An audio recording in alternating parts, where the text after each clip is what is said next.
So most of y'all don't know me, but I'm actually the camera guy for DC now. And I'm playing a little prank on him. He's supposed to pick me up here at the boat ramp. I'm at the boat ramp. There's DC's truck. But he's supposed to pick me up at 11, and it is now like 11:30, and he's still not here yet. He's been out fishing all day. So I thought I'd leave him a little note on his car, and it just says, "You low-key suck at fishing. Wheeler is way better. You should ask relations at Christmas. Signed, you suck." So I'm gonna leave that on his truck. And we're gonna see if he says anything about it when he finally gets back to the boat ramp. What's going on? I've been hustling, cuz. I'll never sit still. I never do. You know I don't. I'm gonna go ahead and throw this in there. It ain't gonna blow out. Yeah, throw it in there. I'm gonna go in here and grab me a little bite to eat real quick. Yeah, you good? I'm actually in DC's truck right now. He has said nothing about it, like not at all. Now we're headed back to the lake with his boat because he was in another guy's boat. And I know he's seen the note right there. I may just have to bring up the subject, and I don't know, we'll see. I'm actually really disappointed in you. Why? Because you don't let things get under your skin. What are you talking about? I mean, you suck. Christmas gift from Jay Wheels, lessons or something. Oh, I know. There ain't no doubt. Yeah, there ain't no doubt. I mean, it was signed, "You suck." Yo, It was signed, "You suck," homie. Did you do that? Yeah, I did that. I did not know who did that. And you didn't say a word. I was like, you didn't say a word. I didn't know who did that. I was sitting there thinking, I was like, what the crap? I'm sitting there thinking, like, the wheels are always turning. I looked in the little window and I was like, what the crap is that? And then sure enough, I walk over, "You suck." I said, dang, somebody don't like me. Oh, that's hilarious.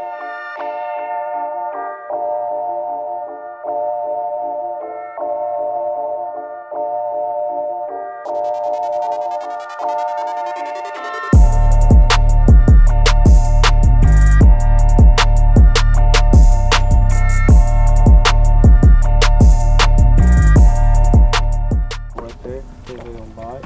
Probably not. Oh, this sucks. What's going on, guys? Welcome back to the channel. We're out here doinking around today. So I went fishing this morning and I caught what? I thought I had a little bite. I literally ain't had a bite in like 3 hours. It's like early in the morning they're biting, and after that they're just like, are they biting? No, they're not biting. I always say they're not biting. No, they're not biting right now. We're doinking around, but I figured I'd take this time. I'd take this time to answer some questions from you guys. You know, I get a lot of comments in the section below. What size line do you use on this? What rod do you? What? Did you? Doinky, right? I actually had a bite. Anyway, you know what techniques do you like using this time of year? And you know, just a lot of, I guess, FAQs, frequently asked questions. So we're gonna frequently answer them, a bunch of them right now. Bro, you're down there doinking my stuff. Really common question I get asked: why do I like fishing current so much? Well, I'll just tell you why. Because they bite in current. Okay, current positions fish. They just get set up in current. They're not floating around. That's what we're having a problem with today. They don't have much water running. A lot of these fish are just kind of floating around out here on shad. They're not positioned. They're not ready to eat. You know, they have nowhere to put them there. You know what I mean? They're just floating around. If I had current right now, they would be stacked up right here or stacked up right there, and you could pretty much call your shot. Current is one of my favorite things. I try to find it anywhere I go. So if there's any current on your lakes, there's probably gonna be bass around. I found a place one time. It was, I don't know where it was. It was on a power plant lake in Missouri. Y'all probably know where it's at. I have no clue. Forgot the name of it. There's literally like one pipe on the lake that had current on it, like flowing out of it. Anyway, I pulled up to it. I couldn't get a bite all over the lake. I pulled it up to it, caught like 20 pounds. Unbelievable. Just because there's moving water. That is why I like fishing current right there. Number one reason. So that's number one FAQ. All right, another FAQ question. What have I been catching them on lately? So let's just reel this thing in, this spinning rod. All right, they've been biting. I've been catching them on a saucy swimmer right there. I ran out of the color. I've been catching them on Magic Shad, that color. But this is 12-pound fluorocarbon, okay? That's a 1/2 ounce head. It's made by owner. It's called a lockdown head. And that thing's legit. It's got little teeth marks all over it. And this is a Hex 7.2 medium heavy rod. I've been catching them on this, man. I mean, it ain't no secret. Catching them on old swim bait. Man, let's look at him in the water right here. Let's see how pretty he swims. Oh my gosh. Oh my gosh. Look at that. Oh, they bite him. That's what they've been biting lately. I've been getting a ton of questions about what head or what size head that's a 1/2 ounce head. All right, when do I change a swim bait head? It all depends on the depth. I mean, like right now I'm catching them deep and throwing a 1/2 ounce head. If it's, if I catch them in 12 foot, I'll throw like a 3/8 ounce head or something.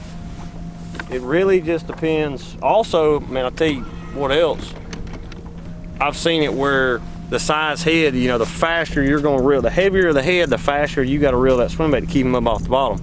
Sometimes they don't like it just floating through there. You actually gotta reel it to get them to kind of trigger. So there goes a lot more into tying on just a bait and just throwing it out there. Try different size heads. I mean, it's the same thing as with like a jig, you know, like if you're pitching around with a jig, you know, I've studied this stuff a lot, the rate of fall. So if I'm, for example, if I'm pitching a jig on these docks and stuff, they may be not biting. I may need to switch to a heavier jig just to try to get them to react on it. I mean, same way if you're flipping timber or something, you know, I'm not gonna pull up to that timber and pitch like a little 1/4 ounce weight and just let it float on down. I'm gonna pick a big weight up, dob it in there, doink. He don't have time to think about it. It's just like, oh crap, surprise, it eats it. So, you know, you got to think about that kind of stuff too. Also, when you're throwing a swim bait head or any other bait for that matter. FAQ, big time question. How cold does it have to be for fish not to bite?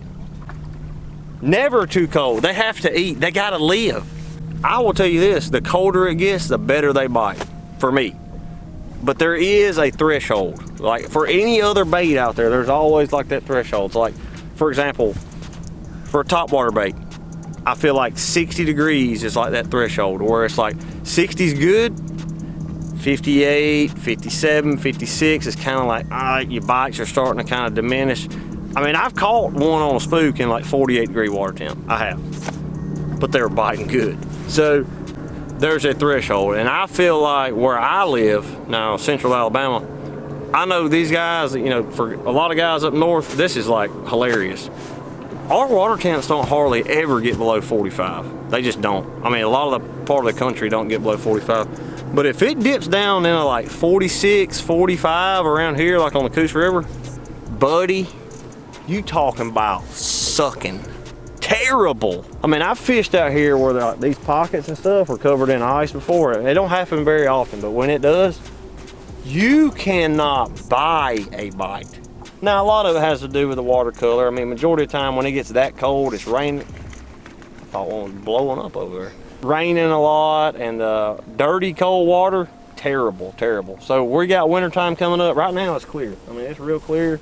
They're actually biting a little bit. It's like so clear that I gotta catch them early in the morning because it's like low light. You know, they're feeding early, and then after that, they're just like, all right, too clear. We're gonna get out here in 35 feet and just roam around and make you mad, make you want to throw an Alabama rig, but I don't even have one in the daggum boat. So, threshold for me, 47, 47's fine, 46, 45, you on that like downhill fall, you ain't gonna get many bites. But when you do get a bite when it's that cold, they're normally about as long as your arm, biggins. The number of bites are gonna go down and the size is going up. So that's what we're about to get into. How cold has it gotta be to not catch them? You can always get a bite, except right now because they ain't biting. They're not. I don't know, I may get them out of here. All right, quick little question I got right here. Just dropped a jig video. What is the action for the Summit jig rod? 7.2 medium heavy. Point blank period, boom. I even swim a jig with that rod. I mean, that right there is 65-pound braid, and I throw 20-pound casting jig on it. Boom, done. I noticed a lot of boats were not wrapped lately. A lot of boats are not wrapped. I guess the question would be like, why did I peel my boat wrap off? Well, I'm trying to sell my boat. At the end of the year, I peeled the boat wrap off. I'm starting waiting on to get my new one. It's actually supposed to be done like today, and it's supposed to ship like next week. I don't even know. Boat wrap, you know, just peel it off. I get everything cleaned up. I get the carpet cleaned up on top of my boat. Get all these stickers and stuff, you know, peeled off of it. Just get it back normal, you know. A lot of these guys that have boat wraps, they just peel them off, just getting ready to sell them. That's it, you know. I guess it is kind of incognito though, you know, nobody really knows who you are sitting somewhere. I think I'm gonna go get a little crappie boat like that one. If y'all see somebody catching 20 pounds in one of them, it ain't me. All right, so I got another question here. In the beginning of the video, you said you were catching bass out in the middle of pockets. How do you find them? Find bait? Absolutely. Out in the middle of these pockets, find some bait, use my Lowrances, idle around until I see the bait. Where you find the bait, you're gonna find the bass. They're not oriented on the bottom, they're just literally floating around on bait. I don't care if you're in 60 foot or not, if they're on bait like that, you can probably see them with these. I use these so stinking much. So find the bait, you find the bass. There you go, simple. All right, so I got one to wrap this video up. What was your favorite moment of 2020? And then follow up to that one, what are you most excited about? What are you excited about for 2021? All right, favorite moment of 2020 would probably have to be, I caught a 9-pounder. I caught a 9-pounder at Lake Fork on a daggone spinning rod. Actually on that spinning rod right there. On a spinning rod. I throw my little worm up there and it goes doink. I went, oh my gosh. 9-pounder. And he got wrapped around a log and I actually got him in. That was the biggest fish of 2020 for me. And you know, I had a good year. Finished up 6th in points, can't complain. That was probably my favorite moment of 2020, catching a 9-pounder. Everybody loves catching biggins. That was awesome, I ain't gonna lie. What am I looking forward to in 2021? This is the last video of the year? This is the last video of the year. Oh my gosh, I'm starting to get like a little emotional right now. Last video of the year. What am I looking forward to in 2021? Probably catching some more bass. Because they're not gonna catch themselves. You think they are. I mean, I've literally been going this fall like non-stop. Like, I'm dog tired. You see guys out here hunting and fishing, they're not even hardly fishing. Who fishes in the wintertime? It was like 33 degrees this morning. I've been going every stinking day because I'm mad at them. Like, I want to catch them. Don't bite without me. Just don't do it. Y'all know what I'm talking about. Like, you get up in the morning and you're like, whew, they're biting this morning. And then you go right down the road and every piece of water you look at, you're like you're gonna see them out there biting. They're biting. They just dropped the location for the red crest. We're going to Lake Palestine in Tyler, Texas. So super pumped up for red crest. Somebody's gonna win 300 G's in that one. Like, dude, I feel like I've been so daggum close. Oh my gosh, man. You know, guys, you know, I know 2020 was kind of a crazy year, like unbelievable. Like a year, like a change of a year and a change of a day. You know, it's what you make it. Every day is what you make it. I feel like every day is a new start. You know what I'm saying? So like tomorrow, if you had a bad day today, wash that away. Like I've said this many times. It all is ebb and flow. It's like this, but you gotta stay like right here. So I know 2020 may have been tough for you guys. Wishing the best for you guys. I really appreciate you following us this year. Super appreciative to anybody who follows Major League Fishing or myself or, you know, any of these guys out here, you know.